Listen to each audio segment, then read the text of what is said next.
오늘의 주요 뉴스입니다. 서울 신림동에서 흉기를 휘둘러 한 명이 숨지고 3명을 다치게 한 남성이 남들도 불행하게 만들고 싶었다고 진술한 것으로 전해졌습니다. 시민들은 피해자의 안타까운 죽음에 사건 현장을 찾는 등 추모 발길을 이어갔습니다. 미국 합참의장이 북핵 위협이 매우 현실적이고 한반도가 며칠 안에 전쟁 상태에 빠질 가능성이 있다고 경고했습니다. 북한은 오늘 새벽 서해상으로 순항미사일 수발을 발사했는데 핵탄두 탑재가 가능한 미사일로 추정됩니다. 최근 학교에서 스스로 목숨을 끊은 초등학교 교사를 추모하고 사망 경위에 대한 진상규명을 촉구하기 위해 교사들이 길거리로 나왔습니다. 이들은 교사에게 행해지는 학생들의 폭력과 학부모의 악성 민원으로 인한 피해가 일상화됐다며 교사 인권 보호를 요구했습니다. 대만발 소포에 호국곤란이 오거나 시민들이 대피하는 등 소포 공포가 커지면서 오늘 오후 5시를 기준으로 모두 1,647건의 신고가 접수됐습니다. 사태가 커지자 대만 측은 해당 소포의 최초 발송지가 중국이라고 해명했습니다. 지난 19일 경북 예천에서 실종자 수색 중 순직한 고 채수근 상병의 영결식이 오늘 포항 해병대에서 열렸습니다. 유가족과 동료 장병들은 깊은 슬픔 속에 고인을 떠나보냈습니다. 오늘부터 모레까지 수도권과 서해안, 남해안을 중심으로 전국에 많은 비가 내립니다. 폭염주의보가 연이어 해제되는 가운데 전국 곳곳에는 산사태 위기경보가 심각 단계로 격상됐습니다. 여러분 안녕하십니까? 어제 발생한 신림역 칼부림 사건은 범인이 분노에 가득 차 버린 걸로 보입니다. 이 남성은 범행 이유에 대해 나는 불행하게 사는데 남들도 불행하게 만들고 싶었다고 경찰에 진술했습니다. 범행 장소도 사람이 많은 신림역으로 선택했다는 겁니다. 체포 직후에는 마약성 진통제를 복용했다고 했지만 이 진술은 번복했습니다. 저 소식은 오태윤 기자가 보도합니다. 신림역 인근에서 무차별 흉기 난동을 벌인 뒤 거리를 배회하던 피의자 조모 씨. 신고를 받고 출동한 경찰에 흉기를 버리라는 말에 계단에 주저앉고 흉기를 버립니다. 여태까지 잘못하기 편한데 열심히 살아야 되는데 안 되더라고. 죽였습니다. 조 씨는 경찰 조사에서도 나는 불행하게 사는데 남들도 불행하게 만들고 싶었고 분노에 가득 차 범행을 한 것이라고 진술했습니다. 범행 장소를 신림역 인근으로 정한 건 이전에 친구들과 술을 마시러 몇 번 방문한 적이 있어 사람이 많은 곳이라는 것을 알고 있었기 때문이라는 취지로 말했습니다. 조 씨는 또 처음 경찰 조사에서 마약성 진통제인 펜타닐을 복용했다고 진술했다가 번복하기도 했습니다. 펜타닐은 고통이 극심한 환자에 투약하는 강력 진통제로 투약하면 강한 환각 효과가 나타나고 좀비와 같은 행동을 보여 좀비 마약으로도 불립니다.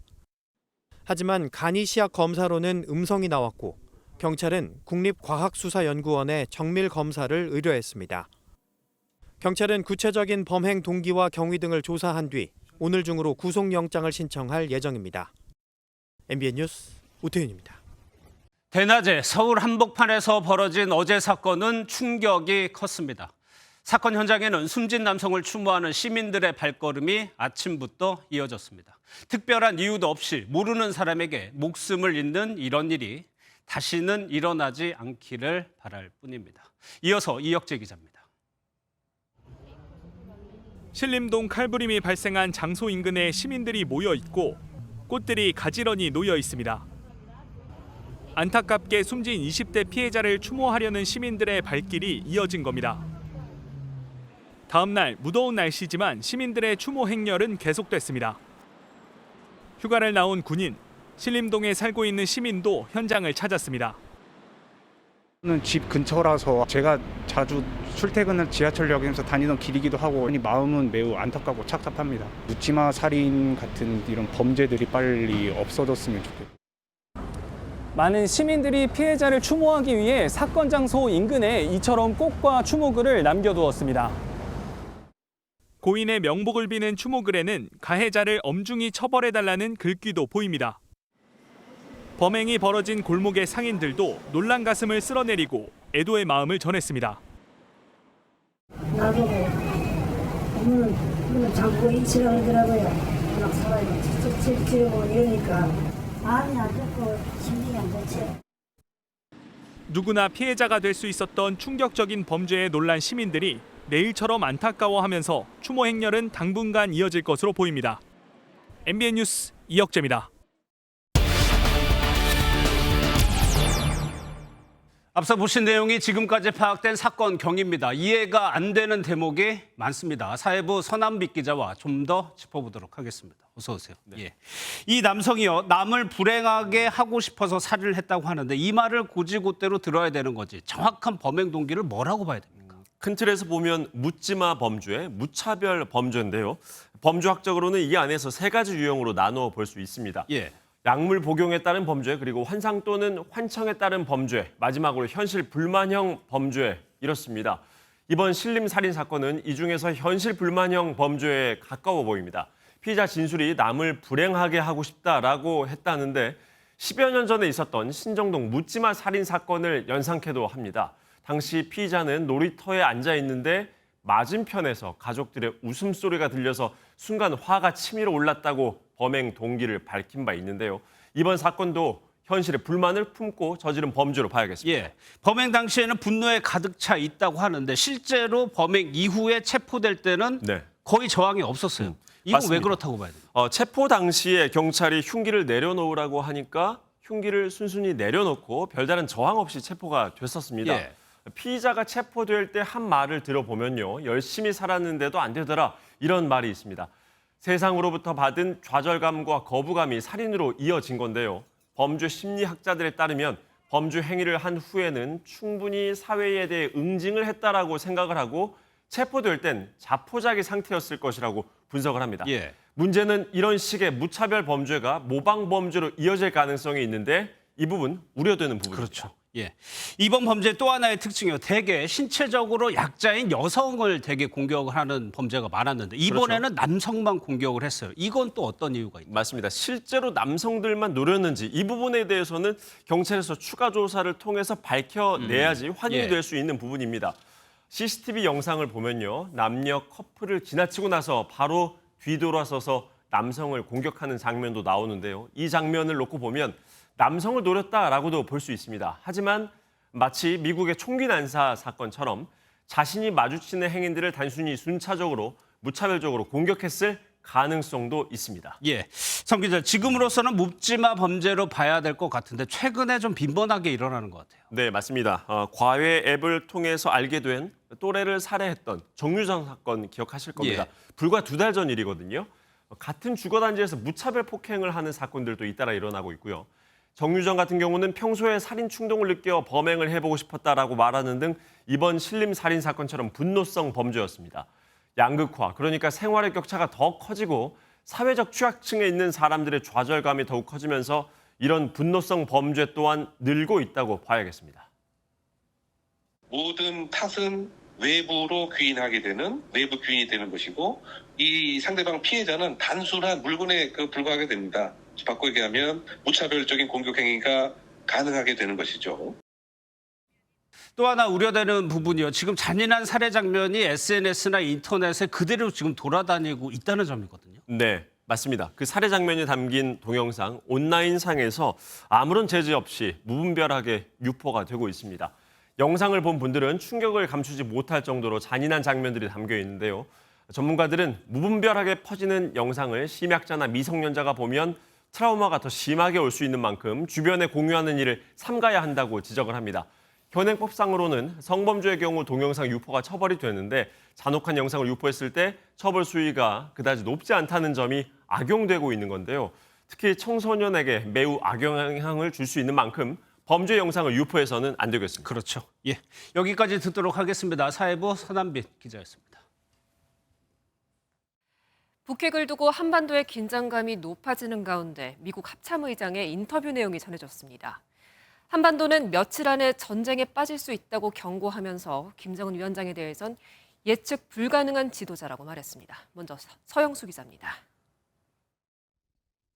마크 밀리 미국 합참의장이 일본 언론과의 인터뷰에서 김정은 북한 국무위원장은 예측 불가능한 지도자라고 평가했습니다. 이 때문에 한반도는 상황에 따라 며칠 안에 전쟁 상태에 빠질 가능성이 있는 지역이라고 말했습니다. 북한의 핵과 미사일 개발에 대해서는 매우 현실적 위협이라고 평가했습니다.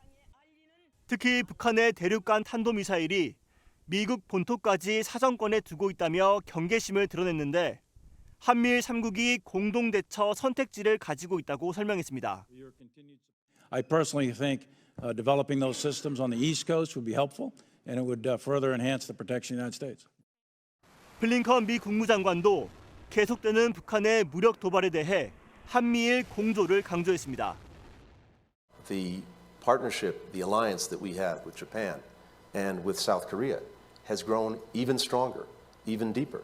And we've taken further steps to make sure that we could defend ourselves, defend our allies and partners, deter any aggression coming from North Korea. So 블링컨 장관은 북한을 대화 테이블에 나오게 하기 위해 중국의 역할을 해줄 것을 촉구했습니다.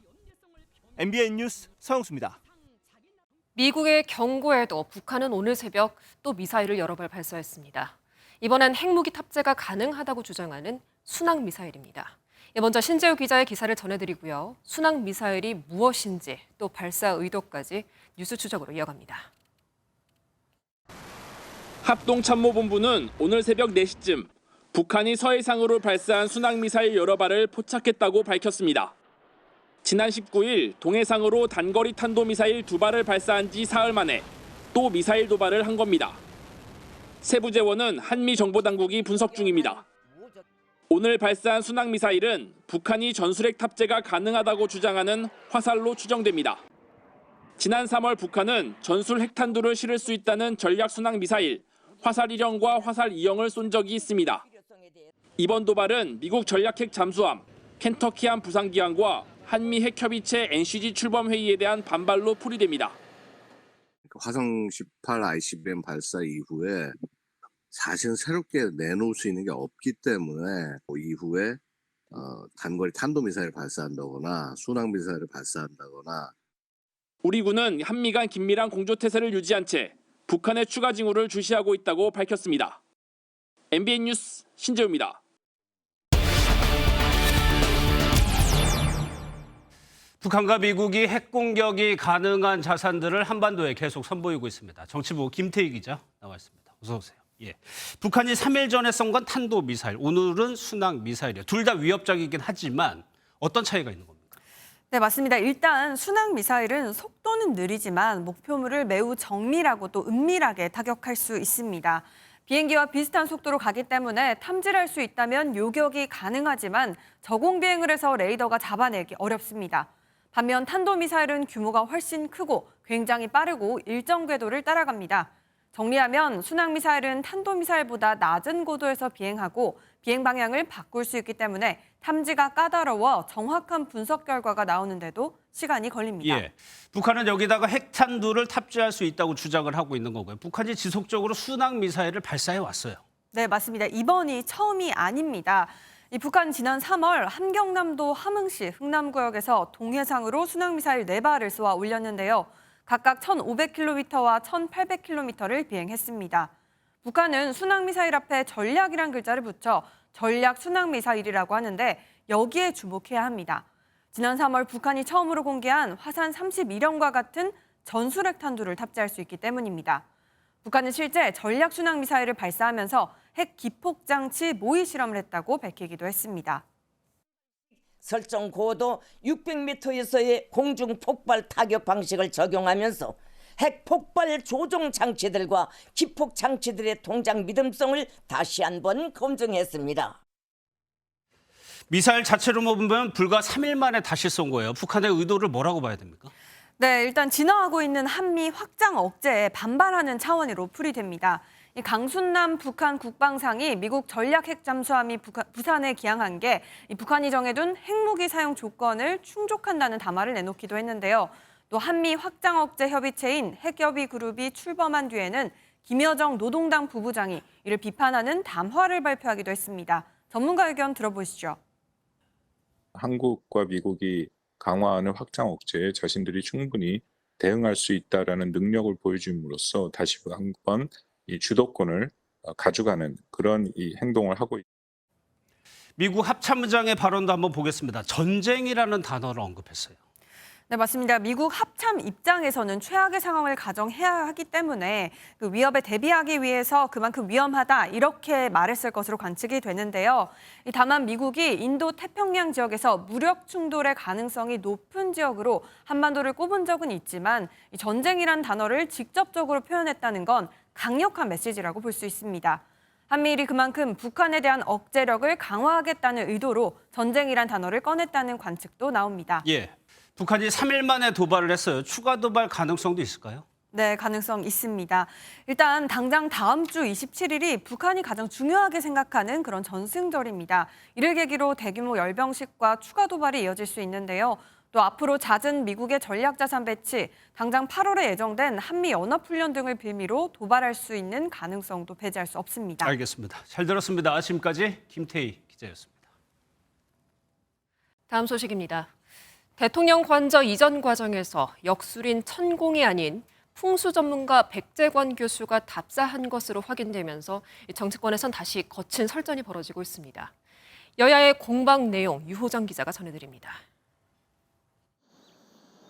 대통령 관저 선정 후보지를 둘러본 사람은 천공이 아니라는 경찰의 잠정 결론이 알려지자 여야 공방전에 다시 불이 붙었습니다. 백재권 사이버 한국 외국어대 겸임 교수를 천공으로 착각한 것 같다는 게 경찰 판단인데 더불어민주당은 지금이 조선시대냐며 윤 대통령의 해명을 촉구했습니다. 중대한 국정사안을 풍수지리가의 조언을 들어 결정한다는 것은 언어 도단입니다. 떳떳했다면 천공 개입 의혹이 터졌을 때 왜 숨겼습니까? 국민의힘은 최종 관저 선정은 경호, 안보, 비용 등을 종합적으로 고려해 결정됐고 백 교수 의견과 달랐다고 설명했습니다. 민주당 공세를 억지 무속 프레임으로 규정하면서도 백 씨를 풍수지리학계 최고 권위자로 치켜세우며 이렇게 맞받았습니다. 이재명 대표 부부도 김정숙 역사도 조언을 받은 바 있는 풍수지리학 전문가를 무속 프레임에 억지로 결부시키려 얼토당토 않는 주장을 계속. 이런 가운데 민주당은 윤석열 대통령 장모가 법정 구속된 것에 대해서도 윤 대통령이 입장을 밝히고 대국민 사과를 해야 한다며 공세를 이어갔고 국민의힘은 침묵했습니다. MBN 뉴스 유호정입니다. 오늘 서울 종로에선 숨진 초등학교 교사를 추모하는 집회가 열렸습니다. 자발적으로 모인 교사와 시민들은 사건 진상규명을 촉구하는 동시에 교사의 인권을 보호해달라고 목소리를 모았습니다. 전남주 기자입니다. 진상규명!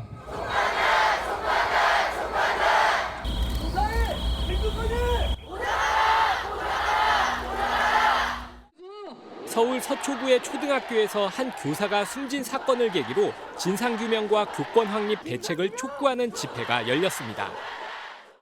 오늘 집회에는 교원과 시민들의 자발적인 발걸음이 이어졌습니다. 참석자들은 교사의 죽음을 애도하는 차원에서 검은색 의상과 마스크를 착용했습니다. 교사들을 위기로 몰고 있는 환경을 개선하려면 학부모의 인권 침해 여부 등 숨진 교사의 사망 경위를 밝혀야 한다고 주장했습니다. 현장을 좀 개선할 수 있도록 많은 노력을 기울여야겠다는 생각이 들었습니다. 또 얼마나 억울하고 힘드셨으면은 정말 마음이 안 좋고 저희로서는 진짜 감히 그 속을 헤아릴 수 없는 것 같습니다. 참석자들은 학부모의 악성 민원과 학생들의 폭력으로부터 교사를 보호하기 위한 제도적 조치가 시급하다고 입을 모았습니다. 저는 잘한 게 아닙니다. 그저 운이 좋았을 뿐입니다. 아이들에게 혼을 낼 때 아이들이 다행히 가만히 들어줬고 학부모님들께서 민원을 걸지 않으셨습니다. 주최 측 추산 4천 명이 모인 오늘 집회는 특정 교사단체나 노동조합이 주도한 게 아닌 온라인 커뮤니티에서 자발적으로 추진된 모임이었는데 도로도 점거하지 않고 질서정연하게 진행됐습니다. 교사들 사이에선 오는 9월 하루 휴업에 나서자는 의견이 나오는 등 추모 움직임이 확산하는 분위기입니다. MBN 뉴스 전남주입니다. 어제 안전 안내 문자까지 발송된 바 있는 이 정체불명의 대만발 소포 공포가 오늘도 이어졌습니다. 오후 5시를 기준으로 1,600건이 넘는 신고가 접수되는데요. 대만 측이 소포가 최초로 발송된 곳은 중국이고 대만을 경유한 것이라고 밝혔습니다. 우종환 기자입니다. 보호복을 착용한 소방관들이 우체국 집배실 앞에서 소포를 밀폐 용기에 담습니다. 어제 저녁 울산 전화동 동울산 우체국에서 수상한 대만발 소포가 또 발견됐습니다. 소포의 목적지는 울산 동구의 한 복지시설. 앞서 이틀 전 비슷한 소포를 받았다가 관계자 3명이 안에 든 정체 모를 기체를 마셔 호흡곤란을 일으킨 곳과 같은 곳입니다. 한 달 전에도 이런 소포가 왔다고 이렇게 말을 했는데 실제 저희들이 지금 확인해 본 바로는 한 달 전은 아닌 것 같고 3일 전에 소포 같은 게 하나 온 걸로 이렇게 지금. 다만 호흡곤란을 일으켰다는 소포를 조사한 국방과학연구소는 위험물질이 없는 걸로 확인됐다고 밝혔습니다. 강원 강릉시와 홍천군 등에서도 어젯밤 잇따라 대만발 소포 신고가 접수됐는데 조사 결과 공구나 신고자 주문 물품 등이었던 걸로 확인됐습니다. 앞서 서울 명동에서 수상한 소포가 발견돼 천여 명이 대피하는 소동이 벌어지면서 소포 공포가 커지자 관련 신고가 폭발적으로 늘었습니다. 경찰은 대만 등 해외에서 배송된 수상한 소포 신고가 오늘 오후 5시 기준으로 1,600건 넘게 접수됐다고 밝혔습니다. 수상한 소포가 주로 대만발이라는 공포도 커지자 주한 대만 대표부는 해당 소포는 중국에서 최초 발송된 뒤 대만을 경유한 거라고 밝혔습니다. 대표부는 대만 당국에서도 조사를 진행 중이고 한국 측과도 긴밀히 공조하고 있다고 덧붙였습니다. MBN 뉴스 우종환입니다. 네, 그리고 게임 행사장도 공포로 휩싸였던 오늘입니다. 서울 올림픽공원의 게임 행사장에 폭발물을 설치했다는 주장이 나오면서 수백 명이 대피하는 소동이 있었습니다. 다행히도 폭발물은 없었습니다만 현재 경찰이 게시글 최초 작성자를 추적하고 있습니다. 정주환 기자입니다. 행사가 갑자기 중단된 건 오늘 오후 3시쯤이었습니다. 인터넷 게임 원신의 팬들이 모인 K스포돔 행사장에 폭발물을 설치했다는 글이 인터넷 SNS에 올라온 겁니다. 해당 글을 보면 원신 여름축제 토요일 폭탄 설치했습니다. 시간 되면 터질 겁니다. 기대하세요라고 적혀 있습니다. 또 압력밥솥 모양의 사제폭탄 추정 사진이 함께 게시됐습니다. 행사 주최 측은 경찰에 긴급 신고했고 경찰과 소방은 현장에 인력을 급파해 폭발물 설치 여부를 확인했습니다.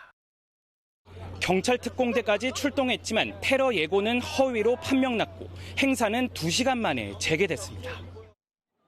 실제 폭발물은 없던 것으로 파악됐지만 긴급 대피한 사람들은 놀란 가슴을 쓸어내렸습니다. 경찰 라인이 쳐지고 이제 관계자분들이 이제 지금 소방점검 나왔으니까 다들 나가라고 그러니까 좀 분위기가 좀 많이 사람들이 웅성웅성거리고 그랬었습니다. 그러다 솔직히 당황스러웠죠. 혹시 모를 위험에 대비해 소지품 검사가 대폭 강화돼 재입장이 이뤄졌습니다. 결국 폭발물 테러 위협은 해프닝으로 판명난 가운데 경찰은 해당 글을 올린 작성자를 추적하고 있습니다. MBN 뉴스 정주영입니다. 청주 오송 지하차도 침수 당시에 경찰이 신고를 받고도 현장에 출동하지 않고 거짓 처리를 했다는 의혹이 일자 국무조정실이 검찰에 수사를 의뢰했습니다. 이에 경찰이 제대로 출동했다면서 정면 반박에 나섰습니다. 안병욱 기자입니다. 경찰에 궁평 지하차도 긴급통제 요청 신고가 들어온 건 지난 15일 오전 7시 58분입니다. 미호천교 제방 보수 작업을 벌이던 현장 감리단장의 전화였습니다. 침수 우려가 있거든요. 궁평 지하차도 통제를 해야 될 것 같거든요. 국무조정실은 경찰이 이 요청을 받고도 궁평 1, 2 지하차도 어느 곳에도 출동하지 않고 내부 112 신고 처리 시스템에는 출동한 것처럼 거짓 처리한 것으로 판단하고 있습니다. 이에 대해 경찰이 정면 반박에 나섰습니다. 민광기 전국경찰 직장협의회 위원장은 당일 오송파출소 소속 경찰관들은 궁평 1 지하차도를 가는 등 신고 사건 처리에 최선을 다했다고 밝혔습니다. 이미 다른 신고를 받고 순찰차가 이동 중이던 오전 7시 58분 궁평 지하차도를 통제해야 할 것 같다는 신고를 접수받았지만 당시 순찰차 내부 태블릿 PC가 오류로 작동하지 않아 112 신고 내용이 접수되지 않았다고 덧붙였습니다. 또 당시 오송파출소에 평소보다 많은 40건의 신고가 접수됐고 이 중 궁평 2 지하차도 사건을 제외하고 이미 처리된 사건들을 하루가 지난 16일 내부망 시스템에 종결 처리했는데 이를 국조실이 문제 삼았다고 말했습니다. 근데 그거는 현장을 전혀 모르고 우리 시스템 자체를 몰라서 지금 저렇게 국조실의 수사 의뢰를 받은 대검찰청은 관할 검찰청인 청주지검의 수사본부를 구성해 관련 의혹에 대해 수사할 방침입니다. MBN 뉴스 안병욱입니다. 경북 예천에서 실종자 수색 중에 순직한 고 최수근 상병의 연결식이 엄수됐습니다. 하나뿐인 아들을 보내야만 하는 부모의 슬픔, 그리고 동료를 잃은 부대원들까지 현장의 비통함은 감히 헤아리기도 어려웠습니다. 심우영 기자입니다. 태극기로 감싸진 관이 연결식장으로 들어옵니다. 유가족과 동료에게 이별을 고합니다. 10년 만에 힘들게 얻은 아들. 부모는 눈앞의 현실에 가슴이 무너지고 영정을 붙잡고 오열합니다.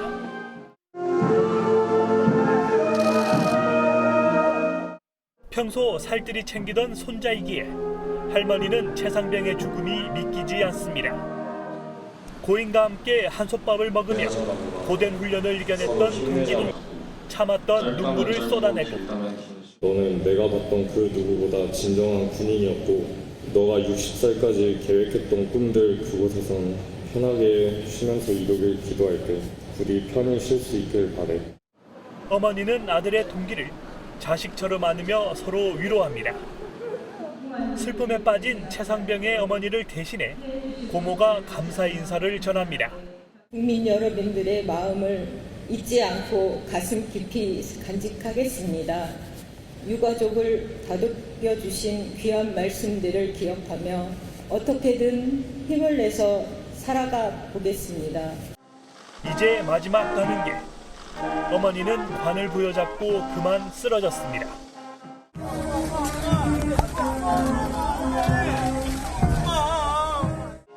해병대장으로 치러진 연결식에는 유가족과 해병대 사령관을 비롯한 해병 대원들, 경북 도지사 등 800여 명이 참석해 작별 인사를 했습니다.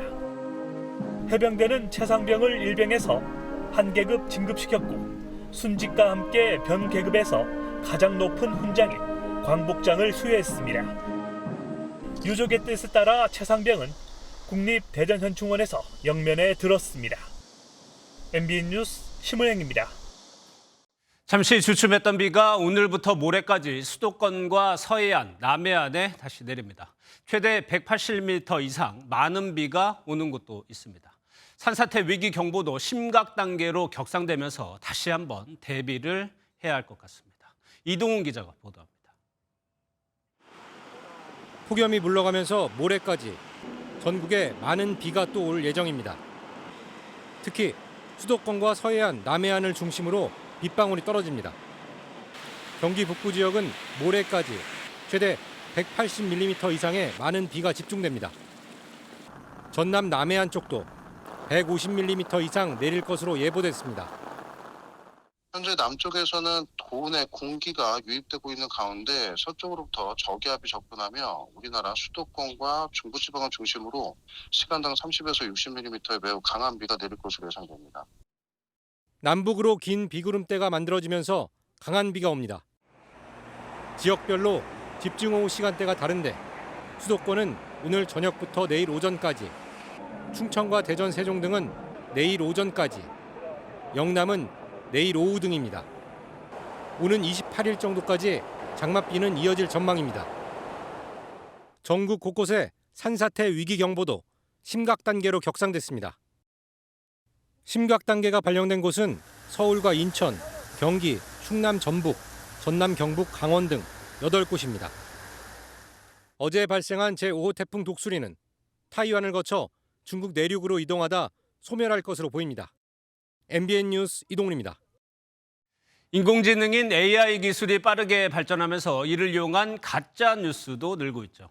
구글과 메타 등 관련 기업들이 AI가 만들었다는 표시인 워터마크를 넣기로 했습니다. 워싱턴에서 최중락 특파원입니다. 미국의 수도 워싱턴의 국방부 청사 펜타곤이 화재로 검은 연기에 휩싸였습니다. 이 화재 사진이 온라인에 빠르게 퍼지며 뉴욕 증시까지 출렁였지만 인공지능 AI로 만든 가짜 이미지였습니다. What actually came through as fake in the detector? A lot of it, again, is about the clouds, right? The lighting conditions on the smoke aren't what a real-world explosion would appear.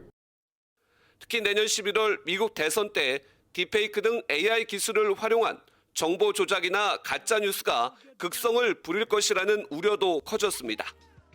실제 지난 5월 공화당은 AI가 생성한 이미지로 바이든 대통령을 공격했고 트럼프 전 대통령이 체포되는 가짜 사진이 인터넷에서 돌기도 했습니다. 그러자 구글과 메타, 마이크로소프트 등 주요 인공지능 AI 기업은 AI로 만든 콘텐츠에 디지털 제작 표시, 워터마크를 넣기로 했습니다. 바이든 대통령도 AI 기업들과 회의를 가진 뒤 AI의 잠재력을 최대한 활용하면서 미국인의 권리와 안전을 희생시키지 않는 조치라고 평가했습니다. These commitments are real and they're concrete. They're going to help industry fulfill its fundamental obligation to Americans to develop safe, secure, and trustworthy technologies that benefit society and uphold our values. 다만 아직 의회 입법 없이 기업들이 자발적으로 참여를 약속한 것이어서 강제성은 없습니다. 미국은 우리나라를 포함해 20개 국가와 협력해 AI의 개발과 사용을 관리하기 위한 강력한 국제 프레임워크를 만들 것으로 전해졌습니다. 워싱턴에서 MBN 뉴스 최종락입니다. 잠이 보약이란 말이 있습니다. 잘 자야 건강한데 고민이 많아서 잠을 설치기도 하고요. 요즘에는 더워서도 자지 못합니다. 그래서 건강한 수면을 돕는 기술, 슬립테크 시장이 크고 있는데요. 3년 뒤면 40조 원 규모로 커질 거란 예측이 나왔습니다. 장가희 기자가 취재했습니다. 현대인들은 언제 잠을 못 이룰까요? 시험 보기 전날? 약간 공부를 좀 못 끝냈을 때 뒤척뒤척 하다가 자는 것 같아요. 미래가 좀 불확신이 좀 있거나 아니면 일이 좀 많아지거나 할 때 이제 좀 잠이 좀 덜 오는 편인 것 같습니다. 우리나라 수면장애 환자는 지난 2021년 70만 명을 넘어섰습니다. 잘 자도록 도우는 기술이 점점 늘어나는 이유입니다. 애플, 아마존 등 국외 빅테크는 물론 국내 기업도 슬립테크 시장에 속속 도전장을 내고 있습니다. 스마트워치로 수면 중 뒤척임이나 렘 수면 등 어떻게 잤는지 측정하는 기술은 이제 일반화됐고 무선 이어셋이 실시간 뇌파를 측정하고 적절한 주파수 소리로 숙면에 적합한 뇌파를 유도하기도 합니다. 최근엔 수면 패턴을 읽고 도움을 주는 것뿐만 아니라 아예 수면 환경을 바꿔주는 기술도 나오고 있습니다. 몸에 장비를 착용하지 않아도 침대에 부착된 센서가 숙면에 적절한 최적 온도를 맞춰줍니다. 아예 디지털 기술이 의사 처방 치료제로 식약처 허가를 받기도 합니다. 환자분들이 불면증으로 병원을 갔을 때 이제 또 다른 선택권이 생긴 거죠. 수면제를 처방을 받을 수도 있고 앱을 설치를 해서 의사의 지도하에 집에서 받을 수 있다라는 게. 전 세계 슬립테크 시장은 지난 2019년 14조 원에서 2026년 40조 원 규모로 성장할 것으로 보이는 상황. 기술력과 차별화를 내세운 꿀잠 시장에 치열한 경쟁이 벌어질 것으로 예상됩니다. MBN 뉴스 장가입니다. 네, MBN 연속 시리즈 순환경제를 시작하자 그 첫 순서입니다. 버려진 제품을 다시 쓰면 재활용이고요. 이를 아예 새로운 제품으로 탄생시키면 새활용이라고 부릅니다. 순환경제의 핵심이자 시작이 되는 새활용을 김종민 기자가 전해드립니다. 화려한 신발과 소품, 버려진 청바지 조각을 이어붙여 만들었습니다. 피해 플라스틱에서 뽑아낸 실로 만든 가방은 색상도 다채롭습니다. 모두 폐품을 원료로 바꿔 새로 만든 새활용 제품입니다. 사람들의 삶을 변화시켜야 되는 것. 그냥 생각만 가지고는 안 되고 어떤 제품이 결국은 있어야지 된다라는 생각이 들었거든요. 지금까지는 자원을 캐내 물건을 만들고 쓰다가 버리는 선형 경제로 살았다면 폐기물을 자원으로 다시 사용하는 순환 경제로의 변신은 필수입니다. 하지만 폐품을 자원으로 전환하는 비용과 폐품을 원료로 했다는 소비자의 선입견을 극복하는 건 숙제입니다. 새활용 업체에 20여 곳이 입주해 있는 이곳은 그 숙제에 작은 실마리를 제공합니다. 창고에 새활용 소재를 모아 입주업체가 자유롭게 쓸 수 있습니다. 200여 종의 폐기물들이 모여있는 창고입니다. 이곳에 있는 소재들이 작업을 통해서 새로운 제품으로 탄생합니다. 제품 생산과 홍보, 판매도 한 건물 내에서 가능하도록 해 환경을 중요하게 생각하는 소비자가 쉽게 찾도록 했습니다. 합리적으로 교환할 수 있는 좋고 훌륭한 제품들이 나와서 소비자분들과 저희가 같이 공유할 수 있다고 하면 그게 가장 좋은 방향성이 아닐까 생각하고 있습니다. 버려지는 쓰레기들을 새로운 제품으로 재탄생시키기 위한 초석 같은 곳이고요. 이것들을 통해서 많은 기업들이 시도하고 테스트하면서 새롭게 제품에 있어서의 수명을 연장시키고 순환 경제를 통해 생산되는 제품의 시장 규모는 오는 2030년까지 4조 5천억 달러로 우리 돈 5,800조 원이 넘게 커질 것으로 전망됩니다.